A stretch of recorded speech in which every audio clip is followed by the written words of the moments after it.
My dad was one of the first national black champions at Morehouse. There were pockets of the arena that were just like all men. Rarely anyone that I came across looked like me. At that time in the NBA, I think there was only a handful of women. And presented at MIT Sports Analytics Conference, and ESPN hired me in like a month. Okay, guess I'm just all in entrepreneurship right now. Just imagine a female athlete that's a gymnast that ESPN's not going to put you on the air. Like, that's just not a moneymaker for them.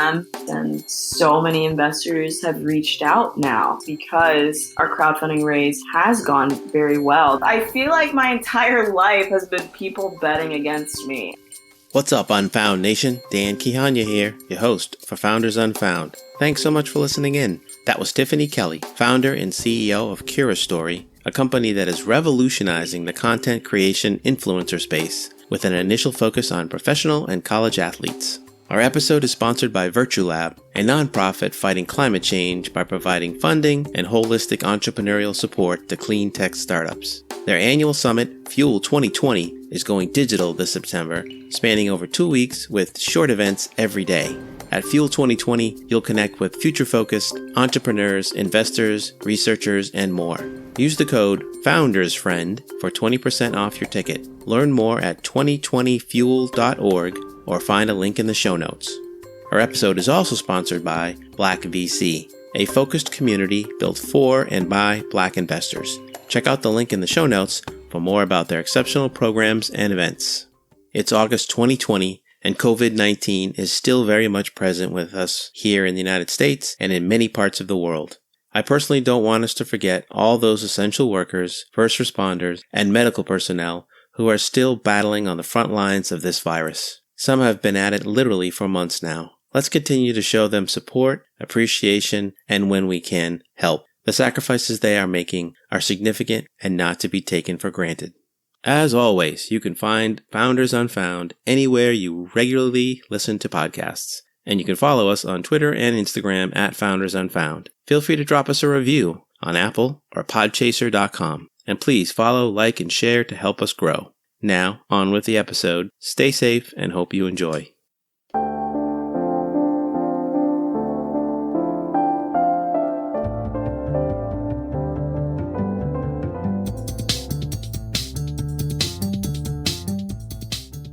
Hello, and welcome to Founders Unfound, spotlighting the best startups you don't know yet. We bring you stories of exceptional founders from underrepresented backgrounds. This is episode number 17 in our series on founders of African descent. I'm your host, Dan Kihanya. Let's get on it. Today, we have Tiffany Kelly, founder and CEO of Curastory, a company that allows video creators to upload, edit, find a sponsor, and distribute with one click to their social channels, all 100% free. Curastory is launching with a target market of professional and NCAA athletes. Welcome to the show, Tiffany, and thanks for making the time. Hello, thanks for having me. Great. So let's start off in this COVID world, this era of social unrest and protest. How are you doing? I'm good. I am in the Mecca, I feel like, of COVID, which is New York, but definitely social distancing. I only go out for food and wine, but no, I'm totally okay. I feel like it's actually a good time just because we're so focused on product and just building out our MVP, but I'm doing well. I check in with my family all the time. My brother, he's a policeman holding it down in DC. So we're all doing well. How are you? I'm good. As we were talking to before the show, it's a day-by-day thing, and manage to build those life-work balance barriers and boundaries. Sort of learning how to do that in a shelter-in-place, stay-at-home world is a day-to-day thing for sure. Yeah, it's definitely hard, but been trying to find the positives in it. So you said your brother is a police officer in DC? He is. I think he's on the gun tactical unit, which is like the most dangerous, but he picks up guns off the street because it's legal to have a firearm in the District of Columbia, even if you have a permit. So that's literally what he's doing. And obviously all hands on deck when the protests were ramping up. So he was working like 2, 3 a.m. every night, just Wow. making sure people went home after curfew, which I feel like is super dangerous. He's even sent me like videos of protesters yelling racial slurs because I feel like people don't actually understand that he gets it on the back end, right? Like he has told me numerous times just how many just Uncle Tom slurs he's got. Like it's really tough. And I mean, me and him have so many conversations just about the world and what's going on. And I love him though. He's great. Shout out to him for putting, like his life on the line.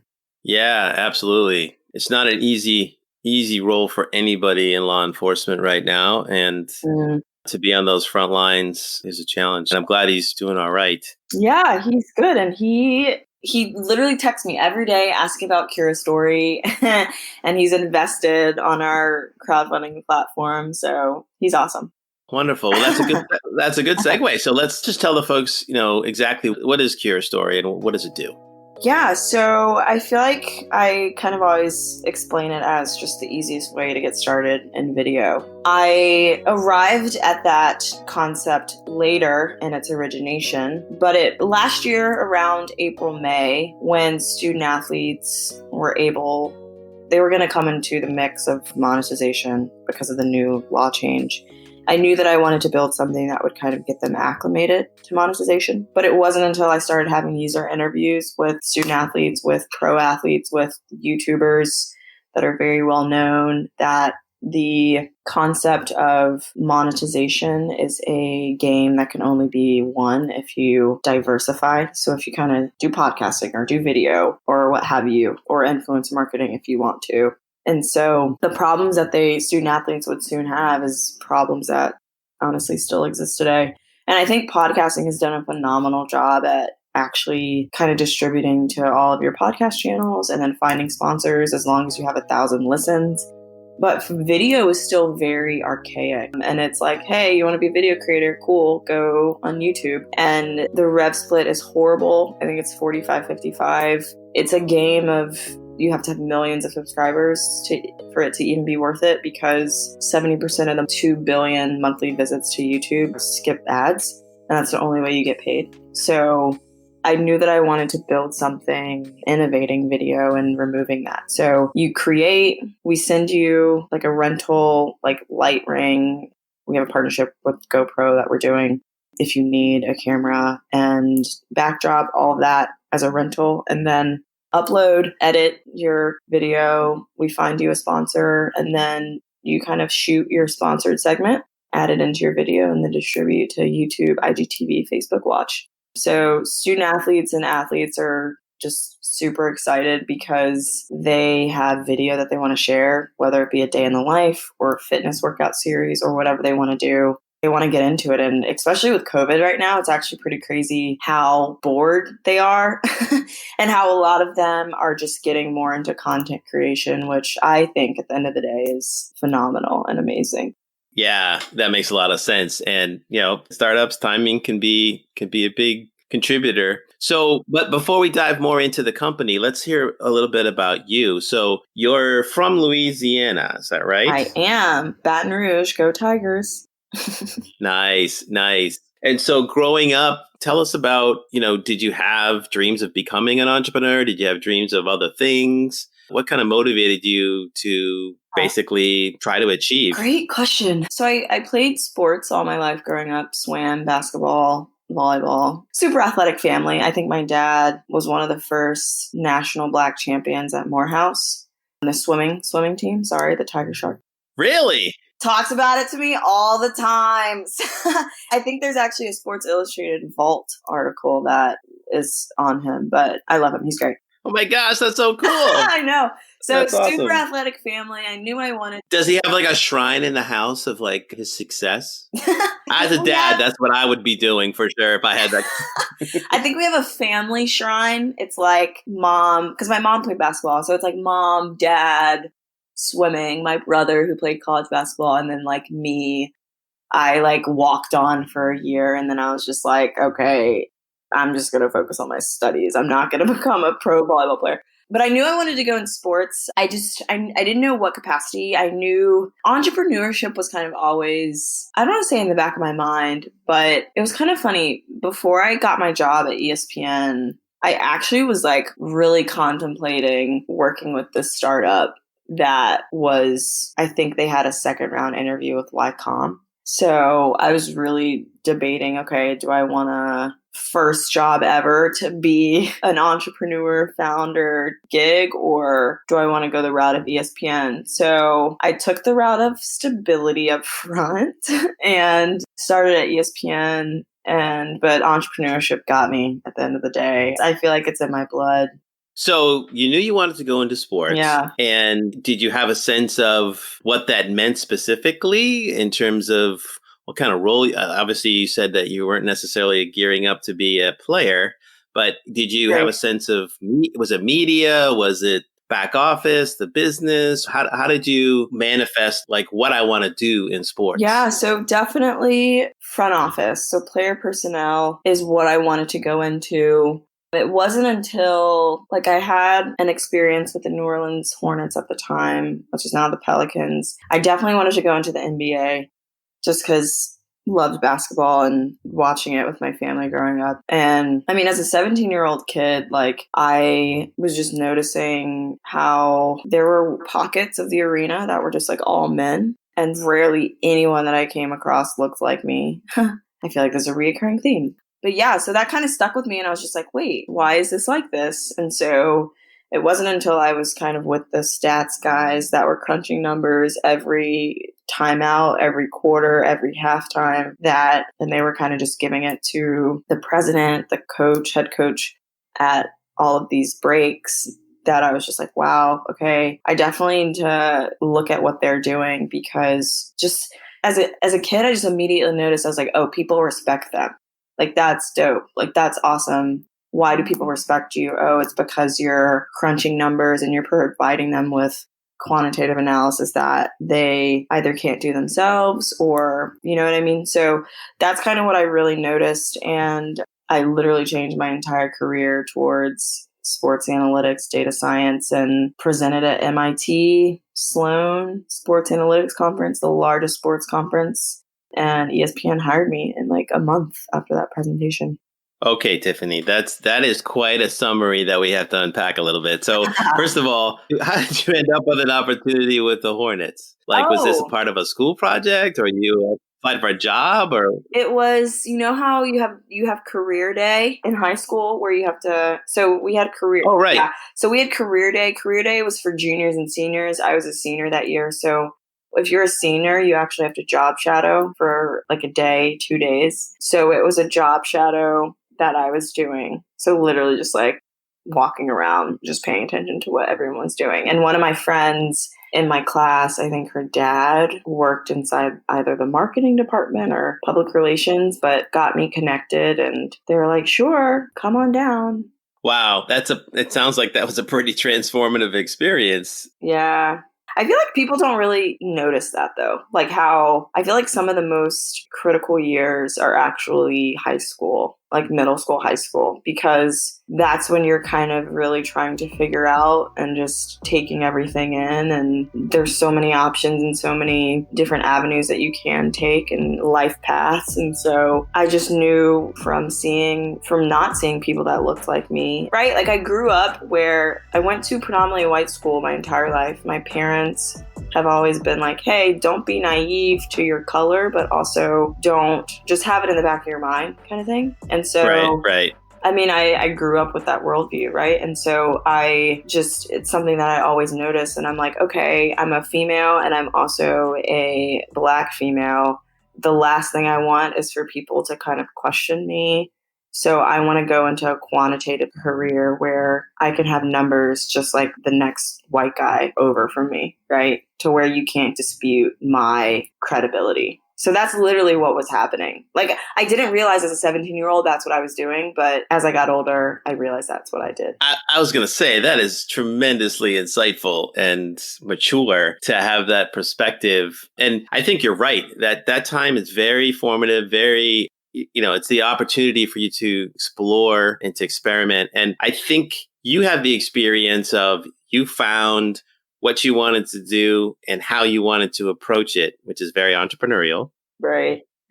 but I think almost as important, but it's overlooked, is that young people find what they don't want to do. Right. So you could have gone through that experience and said, there's not enough people who look like me. I don't want to do number crunching. That seems to be the thing that's celebrated, or I don't want to do this, right? Which in truth can be beneficial to you because at least you reduce the consideration set, right, of what you want to do. But it's not celebrated, right, that you say, yes, I definitively went through that and I don't want to do it. Right. No, that's a really good point. I'm so curious, people that do go through that, like, oh, change direction. Yeah, exactly. Well, I have kids and I see that almost every day.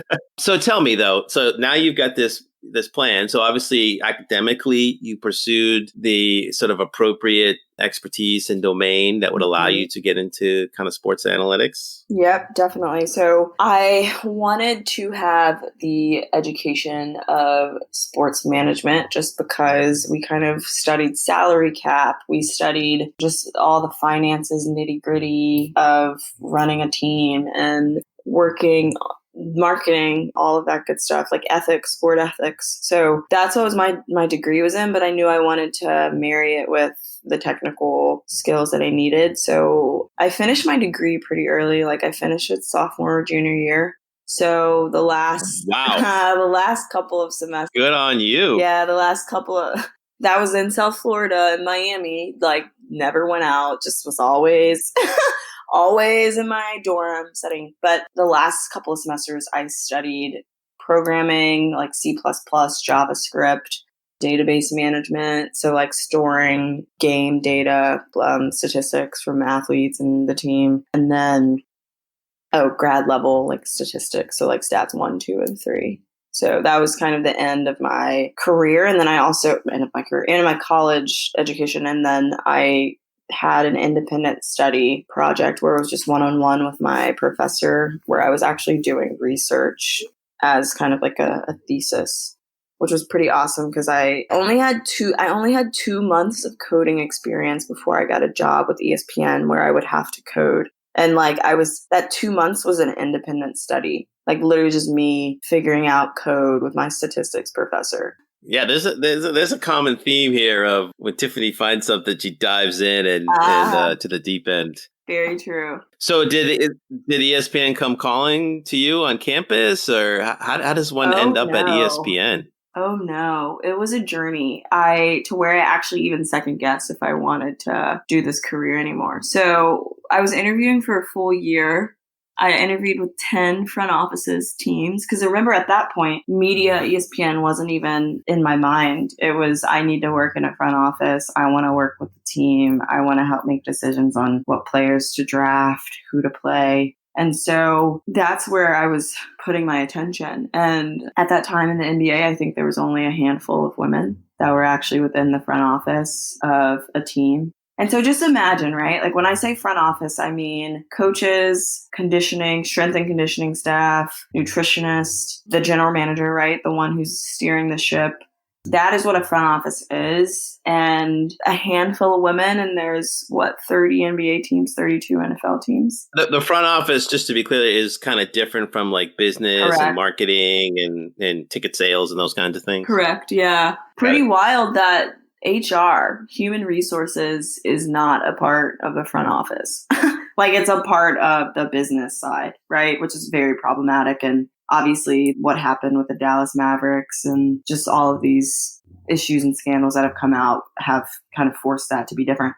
But just because of that environment, it was impossible. I mean, only a handful of women were actually doing it. And I remember I had an interview with an NFL team and the nutritionist was a woman and she's like, I can already tell, like, you are about your business. Like, you're not going to have an issue. She's like, but I got to tell you, there are some women that try to apply for these jobs and it's going to be hard because the shower is right over there and they don't adapt to you. You have to adapt to them. So it's just the mentality of the industry. And it was really, really hard. And yeah, like I interviewed with 10 teams. I thought I had a gig. I was interviewing with a team for like 6 months. And it was always me and like another guy, like last round, that had just more experience than me or had a PhD. And they were just going to onboard him. And he just was in an industry and network, right? So that was hard. But I kept pushing. kept digging deep. And so I built this metric specifically for the NBA and presented it at MIT, and ESPN hired me a month after that. So it was a hackathon, right? So like ESPN was hosting this hackathon. It was their third annual, I think, that you just have to sit in a room for 6 hours and code, and then present what you coded in 90 seconds. And they only choose 5 people, and I was one of those 5 to present in front of thousands of people. I think like 5,000 people go to that conference every year. Wow. So yeah, it's pretty wild. Like general managers, coaches, famous people like Alex Rodriguez, Robert Kraft of the Patriots, like everybody who's everybody in sports is there. So being top 5, I got to present in front of thousands of people. And from that, ESPN came calling, which is pretty crazy. That's awesome. It sounds like super like, oh yeah, this is what I just happened to be at ESPN. But no, that year was extremely tough. And I feel like that year of just being unsure and scared and anxious and committing my life to something and not knowing if it was going to come to fruition, I feel like that year literally has prepared me to where I'm at right now, honestly. That's always seems to be the case. It's never fun going through those challenging crisis downtimes, but if you can make it to the other side, that's where the growth is. Right. And the confidence you have today, I'm sure, was built as a part of that. Definitely. We will take a short break to hear from our sponsor and be right back with Tiffany Kelly from Curastory. Hi, this is Jean-Claude from Black VC. We're a community created to connect, engage, empower, and advance Black venture investors. And the best part is, we're built for and by Black venture investors. In these unprecedented times, our mission has become clearer than ever. Black founders and investors are underrepresented and undercapitalized in the startup ecosystem. If you're an investor, an entrepreneur, or aspiring to be either one, Black VC is working hard to help you find the community and the resources that you need to further your journey. To learn more about the events and the programs that we run, follow us on Twitter at BlackVC, that's BLCKVC, or visit us on our website at blackvc.com, that's BLCKVC.com. Yep, you heard that correctly, no A. At Black VC, we believe that we are the change that we seek, and together, we're stronger. We hope that you'll join us. So we're back with Tiffany Kelly from Curastory. So Tiffany, you're at ESPN through this awesome experience. You end up at ESPN, and tell us about how do you make the jump from being at ESPN to maybe creating the next ESPN and deciding to become an entrepreneur? How did that story unfold? I was at ESPN for 2 years. I was on our content data science, our content data science team. So building metrics for all of programming, TV, digital. I learned a lot. Like I learned how to actually build a metric from scratch, put it into production, which is kind of like building a tech product from scratch and putting it into production. Obviously way more nuanced, actually building a startup. I learned a lot while I was there, and it was really interesting. The moment, like the point of time that I was at ESPN, a lot happened. So I entered under John Skipper, who was the president of ESPN that time. When I got into ESPN, I think the first 2 to 3 months that I was there, we had this crazy PR scandal where you can literally Google it. So we do something every year where we have a fantasy football auction segment and just fantasy football programming for 24 hours straight. And so it was an auction segment where they were auctioning off football players to the crowd. And I was one of the people in the crowd. Mind you, I was the only Black person in the crowd because I was the only Black woman in my department of 300 people. But what was happening was, I honestly think it was around the time that Get Out had come out, the movie. So we had these like rolling hills in the background, which is our campus, and like this auction segment of selling off Odell Beckham, like his head on a stick. And what's crazy is being that I'm from Baton Rouge and I worked with LSU athletics for a little bit. I was like, hey, like sell Odell to me, like my face will be familiar.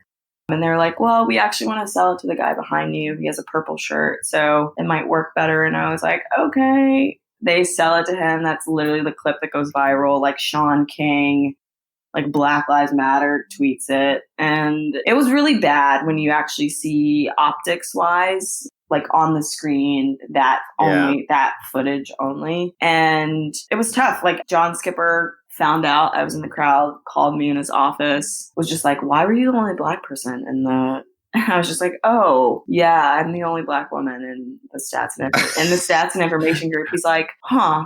And John Skipper, he's amazing. So he was so big about diversity. He is the main person that spearheaded the 6, which is Sports Center at 6 p.m. was our best performing. Like, that's our prime time, right? Like, that is how ESPN, the brand, was built. He's the one that was like, I want Jamel Hill and Michael Smith to do it, right? Like, he was the one that actually just really cared about diversity and just made sure, just like blatant in your face, like would stand up in meetings and be like, why are there 10 white guys in here? Right.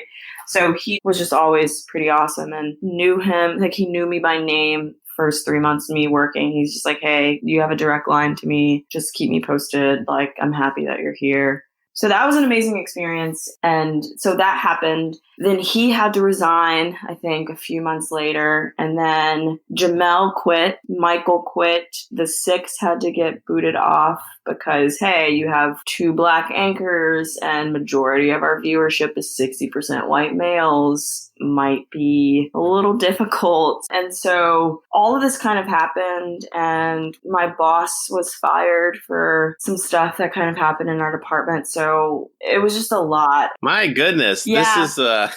This is a lot to be happening early in your career, particularly at a place that probably felt like I kind of I've made it. This is my dream place. Oh my gosh. Wow. So an article actually came out 2 days ago, I think, from the New York Times saying how ESPN is not diverse at all whatsoever behind the camera. And they actually mentioned the segment that I was in. But yeah, so that was kind of all happening, and me just, I'm a sponge, right, in those first 2 years.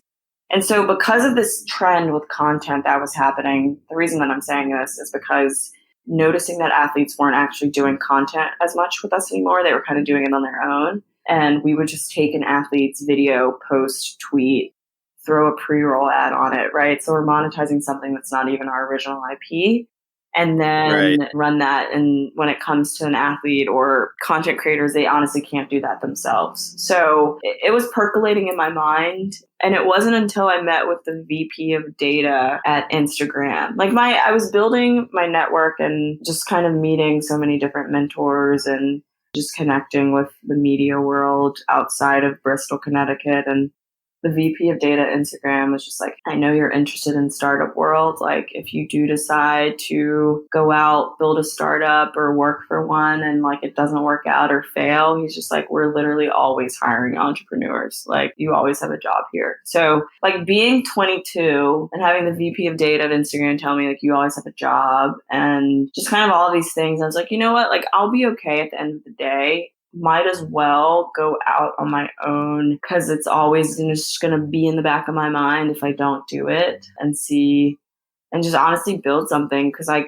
care about athletes and I care about them owning their own content, and traditional media publishers not really kind of being the main ones leading everything now. So that's essentially what I did. And after the VP of data said that, I literally quit, I think, a couple weeks That's after. pretty amazing that, yeah, I mean, a lot of times entrepreneurs, essentially, there's a common theme of the striving to quote unquote make it, and then having to walk away from that is obviously there's opportunity cost and sacrifice. Right.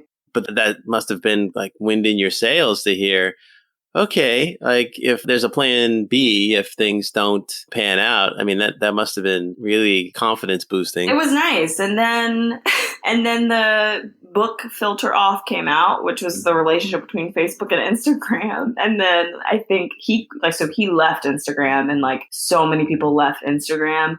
I highly recommend Filter Off. It's really good. So when that happened, I was like, oh, okay. Guess I'm just all in entrepreneurship right now. But yeah, that was kind of funny that happened. And was Curastory kind of, I mean, it sounded like you had been percolating the idea, but in terms of like a company and the actual product, I mean, did you hit the ground running with that, or did you have to spend time figuring out what the there is? How did that go about? I mean, you quit your job, so you had full-time attention on it. Were you like ready to go, or what did you do then? I definitely spent time. So I tell people I was doing COVID before COVID even happened. So I moved to New York full time April of last year, 2019. And from April to August, so I incorporated Curastory in August. From April to August, I was just figuring out, like, okay, this is what the problem is. Like, let me have some user interviews and just really, really, really try to figure out what the actual problem I'm going to be solving when it comes to monetization of content. Because it's not a new problem. So figuring out what's the actual company that I need to build to solve this problem, right? And it wasn't until a lot of user interviews where a Major League Soccer player was like, I want to get started in video, but video is so hard. I mean, I already do podcasting. I use Anchor. It's really easy. We need something for video. Like, if that existed, would totally do it. And that's when the light bulb went off. And I was like, okay, let's definitely build something that just streamlines the entire video creation, editing, monetization, distribution process, starting with pro athletes. And then we onboard student athletes. One of the really nice things is we were accepted from the NCAA. So having that student athletes would want to use us, it brings on way bigger brands that are kind of just like salivating to kind of reach these student athletes. And what's also interesting is I imagine once they're able to monetize, they're actually going to be using us. They're going to be using Anchor. They're going to be using Cameo. They're going to be using all of these different platforms where they can just kind of monetize their influence and just do something quick and fun and kind of show a day in the life or through their video or whatever. So it was percolating at ESPN, and I spent 3-4 months just really brainstorming, having user interviews, and really hit the ground running when I incorporated in August, and then started building what it is today, I think around December, January. And so you talked about this idea of being exempt with the NCAA. That sounds like it's a pretty big deal and probably a really good advantage for you. How did that come about? Yeah, so the NCAA came out and said that there has to be no institutional involvement, right? So you have to understand that when it comes to NCAA is really different than professional sports, where the apparel, like the uniforms, are all under one brand, right? So like Nike has a contract with the NBA for 5 years, right? But an individual athlete can wear whatever shoes that they want. So like LeBron wears his own shoes, right? So that's kind of how the NBA and professional sports, I'm saying the NBA, but that's how professional sports works. You have one brand, one contract. Whereas when you have collegiate athletics, multiple schools have different brand contracts, right? So Florida, Gatorade, Louisiana State University, Powerade. So there's different brands that are kind of the official sponsors of the schools, which is when it gets really tricky because the brands are paying these schools, and then that trickles up because the schools have to pay a fee, a membership fee, to even be a Division I school, right? And if you aren't able to pay that fee, then you're not able to be a Division I school. You have to drop down to D2, D3. And the NCAA is being very, very careful with what they allow because they don't want the ruling that they set to actually hurt them when it comes to making money. But they still obviously want to be just because so much legislation and litigation is coming out against them right now. They have this ruling where there has to be no institutional involvement.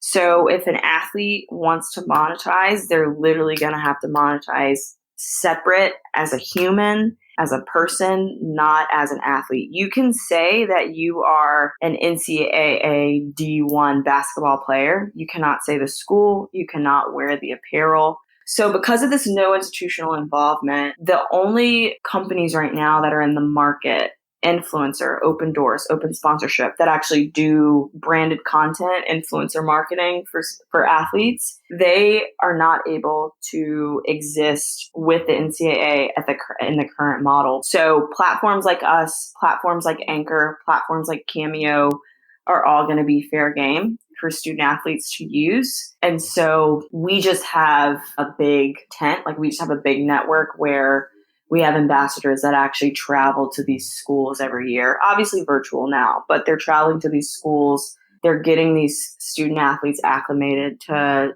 taxes, to monetization, and then they're also signing them up for our platform too. So we're going to get the big names. We're going to get the get the middle of the bell curve student athletes that I'm so excited for, because I think this new legislation is going to benefit women the most. Like, just imagine a female athlete that's a gymnast that ESPN's not going to put you on the air. Like, that's just not a moneymaker for them. So you have to really build your own audience and monetize that. And once you are able to have your own monetization and audience, ESPN's going to come knocking, right? So that's why I'm so excited, because just the athletes that are not going to go pro, that can really just set themselves up a little bit and set their families up just from monetizing and kind of building their audience, which is amazing. Yeah. And you and I had talked before about, I got sucked into lacrosse because my kids play lacrosse, and that's another sport that is not, it's not on ESPN every day. And I follow folks on Twitter and Instagram, and they have sort of notoriety inside the lacrosse community. And some of them are in college. And I think I told you the story about the young woman from USC who basically had to quit the team. Yep. She's like, my career is going to be about being a vlogger and video. And I love lacrosse. I've played it my whole life. But the NCAA basically forced her to choose. And so she had to quit the team, which I thought was really sad. And she's tremendously popular in terms of, she was very authentic and transparent, like bringing you into the locker room and here's what we do pregame and all that stuff. And if you're a kid, right, or you're into the community, it's powerful, right? Like you said, it's not something that's going to attract, Coke and McDonald's sponsored dollars, but yeah. There's thousands of young boys and girls who are going to look at college athletes as their models for how they want to pursue their sporting careers. And so this is all part of this, what they call the passion economy, right? Which is, can you get those people who are really excited about what I do, what I'm an expert at, what I have great insight into, right? And bring those people together in sort of a fair economic balance where I don't have to be, they and I, as a content creator, don't have to be a prisoner of a network or a parent or somebody who acts as a gatekeeper. So I think you're definitely onto something. How did you come up with the name Curastory? Curators. So content curators just telling their own stories. Literally what it is. There you go. And the URL is available and everything? Yes, it was. Which makes me really happy, because when you Google Curastory, it's the only thing that comes up. Yeah. Unfortunately, that's anytime I think about anything that I want to do, it's like, okay, let's go see if there's any URLs available that are... Yeah, exactly. And the ones that you think, I'm so clever, I figured it out. Like, there's nobody has thought of this potential term. And then you go and it's like, oh, it's taken. It's like, what? So true. What? So we're going to take another short break to hear from our sponsor, and we'll be right back with Tiffany Kelly from Curastory. Hi, this is Jean-Claude from Black VC. We're a community created to connect, engage, empower, and advance Black venture investors. And the best part is, we're built for and by Black venture investors. In these unprecedented times, our mission has become clearer than ever. Black founders and investors are underrepresented and undercapitalized in the startup ecosystem. If you're an investor, an entrepreneur, or aspiring to be either one, Black VC is working hard to help you find the community and the resources that you need to further your journey. To learn more about the events and the programs that we run, follow us on Twitter at BlackVC, that's BLCKVC, or visit us on our website at blackvc.com, that's BLCKVC.com. Yep, you heard that correctly, no A. At Black VC, we believe that we are the change that we seek, and together, we're stronger. We hope that you'll join us. So we're back again with Tiffany Kelly from Curastory. So Tiffany, let's talk a little bit about crowdfunding. I know that you have just embarked on that experience. Tell us a little bit, first of all, about fundraising strategy in general. Why did you think about that versus going to angels or institutions? So it's kind of funny when people ask me this, because in my mind, it's simple math, being a data scientist. But so many people are just like, if you're a first-time founder, if you are a female founder, if you're insert any other minority demographic, you are going to have the hardest time raising your first round. So I knew that we needed capital to build. I knew that I did not have an extensive wealthy network to raise that capital. I knew that I also did not want to go the route of raising a traditional institutional fundraising round, the first round. What gave you that instinct? Oh, well, obviously, Well, the berries with being a first-time founder, with being a solo founder, with being a female founder, with being a Black founder, like all four of those are, I don't want to say it's unheard of, but I mean, statistically on their cap table, it's just not, or on their portfolios, it's just not really done. So those were all, I'm just like, oh, okay, this can be really, really tough. And even though we have an amazing idea and our product makes sense and so many investors have reached out now, like they have come to us because our crowdfunding raise has gone very, very well that people did not think it would go extremely well. So every crowdfunding platform told us no, except WeFunder. But what we're currently on right now, I've had other crowdfunding platforms come back and say, hey, like, we want you to raise your next round with us. And I was like, cool, thanks. But it's tough. I feel like my entire life has been people betting against me. But I love when that happens because it's just like, cool. I'm very, very strategic and I think about problems. I'm very data centric. It's literally my job. So I'm not just going with the wind when I make decisions. Everything that I make a decision on is based on insight and data that I have. So I knew that our crowdfunding raise was going to do really well. I was scared that it wouldn't. No entrepreneur doesn't have their doubts and them being scared, but I just had a kind of a good feeling. But that's why I did decide to go with crowdfunding. And what we've raised so far, I think we'll have about 6 to 8 month runway. So the next round, most likely, I'm going to do another Reg CF crowdfunding raise and then going to do revenue-based financing. With both of those, I think the max that we can get is 4 million, which is like a really good seed. But I'm not saying that we're going to do the max, but that's the limit of what we could get. And we just have to hit 15K in our like monthly recurring revenue. But 15K in monthly recurring revenue with what we've raised so far, which I actually don't think will be super, super difficult. Excellent. So first of all, Unfound Nation, Reg CF is essentially the regulatory statute that allows for crowdfunding to happen with private companies for the everyday person. You don't have to be accredited or rich or affluent or have a special secret handshake. And so these crowdfunding platforms have emerged, and I'm kind of surprised that it was so hard to even get on those. That's an interesting aspect of this that I didn't expect. Because they take a fee. So they want to make sure that the work that they're putting in for your raise, they actually are getting a well enough cut. And we've actually, the crowdfunding platforms that told us no, we've actually surpassed many platforms or many companies that they've said yes to, which is so interesting. Again, I just like when people bet against me. And that's what, like, I love meeting minority founders because I feel like we make lemonade out of lemons. But we honestly are just so used to scraps where I'm just like, awesome, this is great. This is so much money, or this is like, thank you so much for this opportunity. Like, I'm going to hit it out of the park, right? And when you kind of obviously compare it to what others have gotten or just the network other people have been blessed with, I think people would probably call it like, wow, like that is like scraps that you've literally just made an amazing company. Yeah, I love that. It's so true. And I hear it almost with every interview. There's a tenacity and an ability to use what you've been given and use it really with a lot more efficiency and return than, like you said, some others who are given more resources.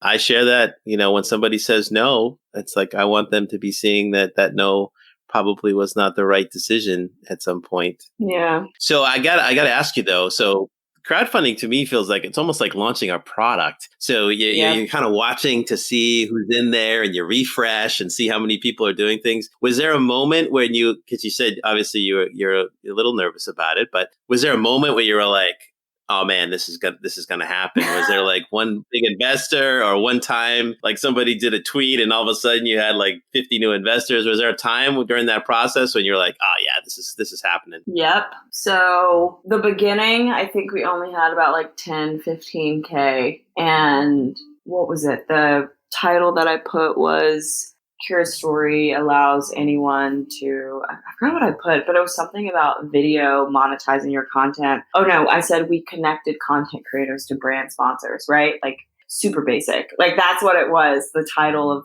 of just explaining what Curastory was. It wasn't until the NCAA actually approved us and we talked to Stan Wilcox and just the top executives of NCAA. When they approved us, I was like, oh, this is big. And it is really hard. It is like launching a product. We had a consultant who was amazing, Travis Brodeen. Anyone, if you want to crowdfund, check him out. MVP Institute, but he was helping us with our crowdfunding raise, and he was just like, Tiffany, this is big. I don't want you to bypass this news. Like, I want you to put a press banner on your website. I want you to change all the title on your crowdfunding raise. I want you to post an update. Like, he gave me a list of things that I need to do. He's like, because this is a game that you really have to play accordingly and really push out for people to start coming and investing on the campaign. And that's literally when I think we got 50K in like a week, where I was just like, oh my God,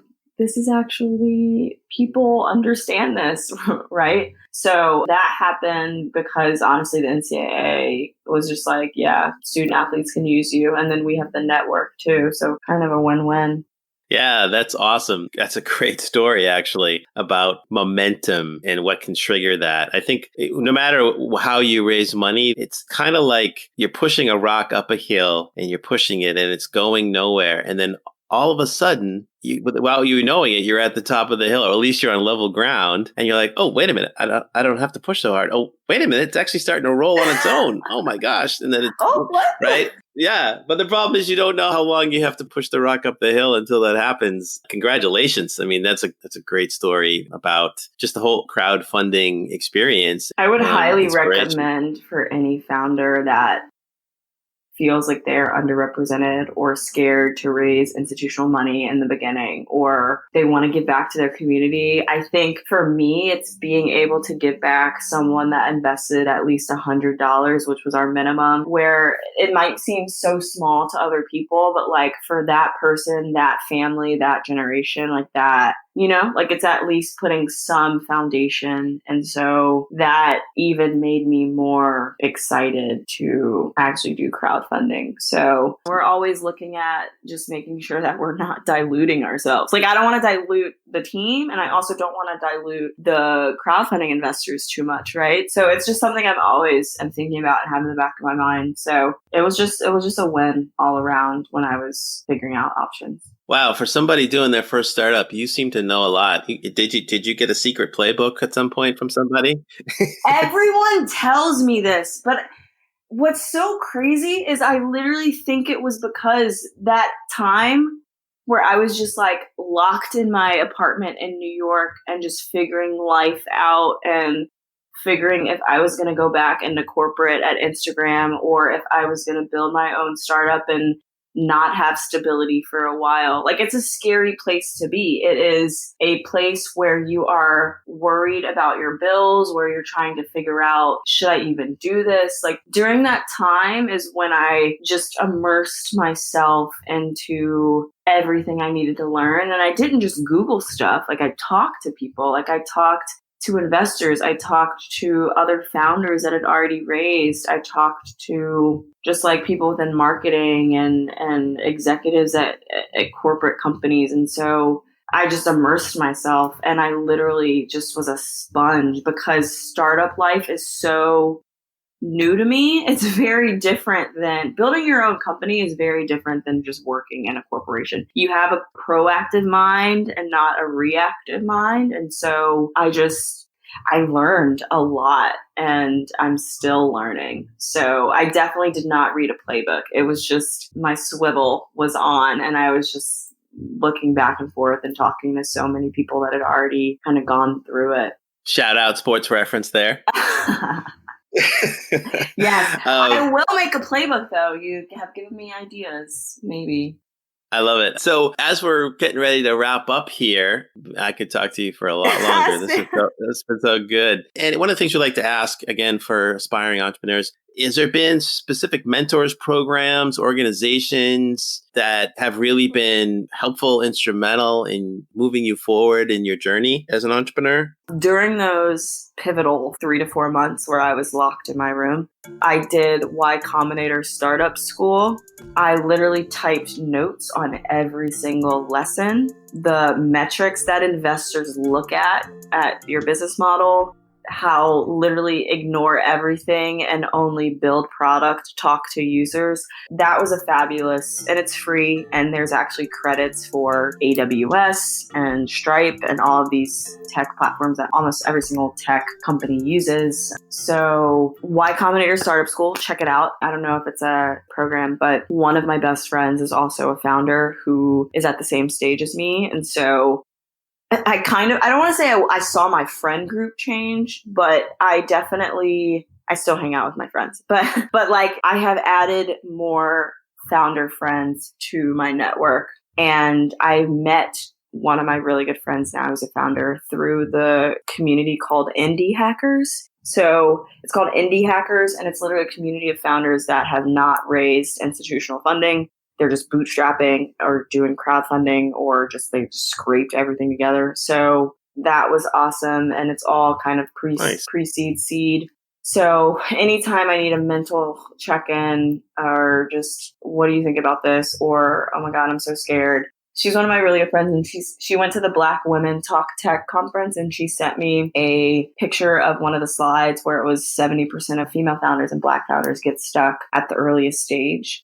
And like, she's just like, this scares me so much. And I'm like, yeah, man, like it's hard, and you have to have a network, and you have to have people that you can talk to and just really understand your process and understand that you're going to stay in the apartment for a week because you really just need to get stuff done, or you're going to go out and have a good time, but you're going to be extremely frugal, right? And they won't look at you weird. Like, just things like that, where you just start to realize it, like when you're actually just have your friends that are founders now, they get it, right? Like surviving off of bread and eggs, like that's just our life for a little bit until you become revenue and profitable. So yeah, that's what I would say. Just advice for my founders out there. That's great shout outs. And I think you have the perfect healthy balance, right? Which is you have a tribe. And this is what, to me, the secret sauce of accelerator programs is sort of that collaborative learning environment where you're with people who are on the same journey with you,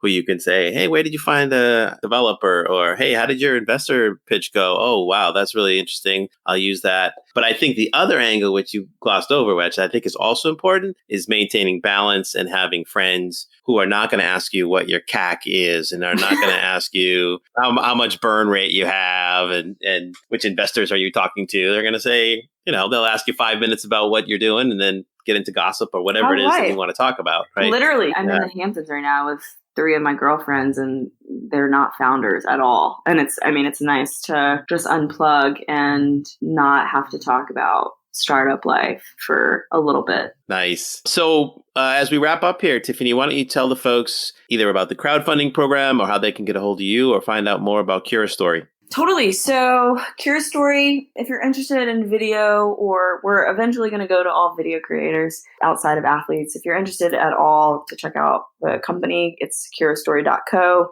On all social media platforms, it's Curastory as the handle. I think it's Curastory US on Twitter. As far as for me, if you guys want to email me, tiffany@curastory.co, we can totally find time in the day, hop on a call. Our crowdfunding platform or crowdfunding campaign, it's WeFunder. So it's wefunder.com/fund Curastory. I think those are all of our socials and website links that are super important, but my emails are open. My DMs are open. Like, find me. We'll always respond. Awesome. Well, this has been great, Tiffany. I thank you so much for taking the time and sharing your stories and your insights and your great journey. Awesome. Thank you so much. Thank you for having me. And good luck to any founders out there listening. We'd like to thank our guest, Tiffany Kelly, and our sponsors, Virtual Lab and Black VC. Don't forget to subscribe wherever you listen to podcasts, or simply go to foundersunfound.com/listen to. That's listen, T-O. And follow us on Twitter and Instagram @FoundersUnfound. This podcast was produced by Dan Quijana, Editing and production by Internet Radio Corporation. Social media and other promotion by Umama Marzouk. Our music was produced and arranged by Michael Quijana. I am Dan Quijana, and you've been listening to Founders Unfound.